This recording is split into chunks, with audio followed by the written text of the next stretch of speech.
Hey guys, and welcome back, and today we're going to take a look at the ROG Ally Z1. This is the regular Z1, not the Z1 Extreme, and I've had this for like a year now, perhaps, and it's, going to take a look at it today and see how it performs now in 2025, or most of this came from 2024, but whatever. So, let's dive deep into the specs of this.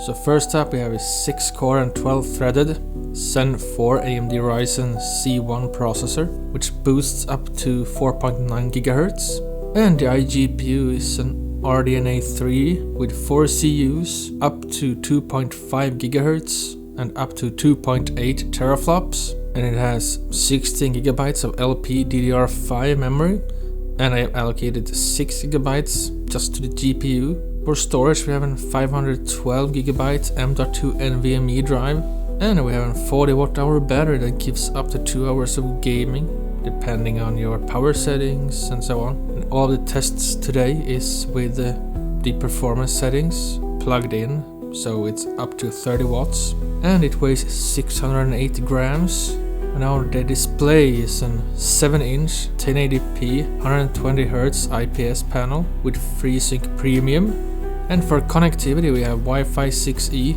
Bluetooth 5.2, a 3.5mm headphone jack, USB-C port that you can use for docking stations, so you can have an external monitor and keyboard and mouse and so on. And it also supports XG Mobile for eGPUs.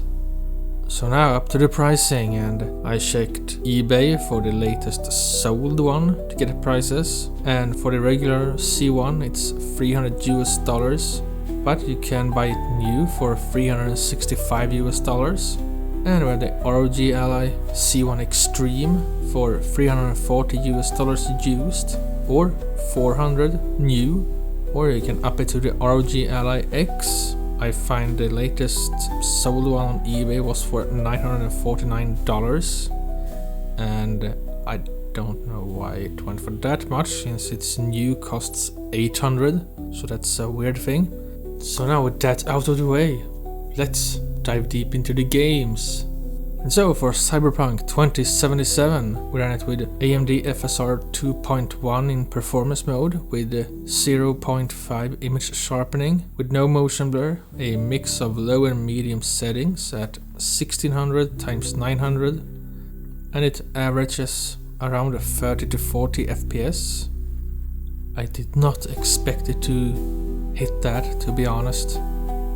And Red Dead Redemption 2 ran it in 1600 x 900 resolution with medium settings and AMD FSR 2 in performance with Vulkan API, and it got around 30 to 40 FPS. I played it first on PS4, so it was 30 FPS already. That's what I'm used to with it, and it was great. I mean, I wished for more, but you can't expect too much from a $300 handheld. And Resident Evil 2 at 1600 x 900 resolution with AMD FSR set to quality, a mix of high and medium settings, and got an FPS of 60 to 70 regularly with occasional jumps to 80 plus. That was a surprise, a welcome one, and Resident Evil 2 is such a good game. And Resident Evil 4 at 1600 x 900 with a mix of low and high settings. I thought that looked the best and performed the best.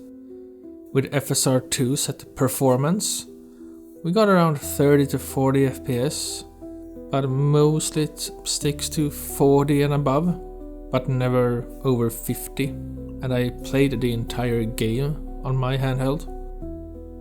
And Silent Hill 2, Jesus, I played around a lot with the settings to make it work, or as good as it can. I ran it in 720p with low resolution and also dynamic resolution set to 30 FPS, and it never went above 30.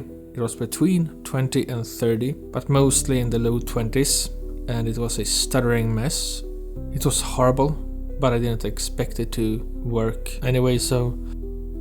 And Shadow the Tomb Raider, running it in 1600x900 in DirectX 12 with Fidelity FX on, with a mix of normal and high settings, and we got 30 FPS there.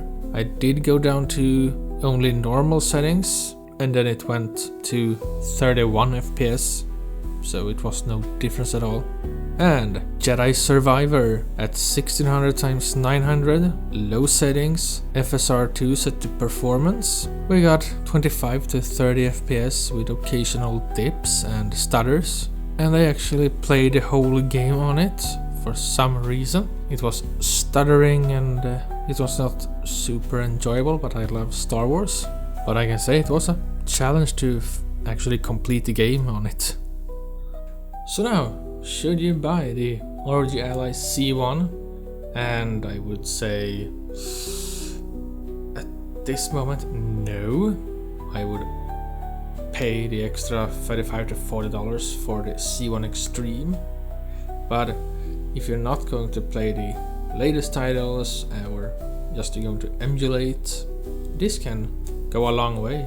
Emulation works great. So I would say for emulation and light gaming and not AAA titles, it's a good choice. It's actually really good and it feels comfortable to hold. That's it for this time. I hope you have enjoyed it. Please leave a like if you did, and don't forget to subscribe, and I'll see you all very soon in the next one.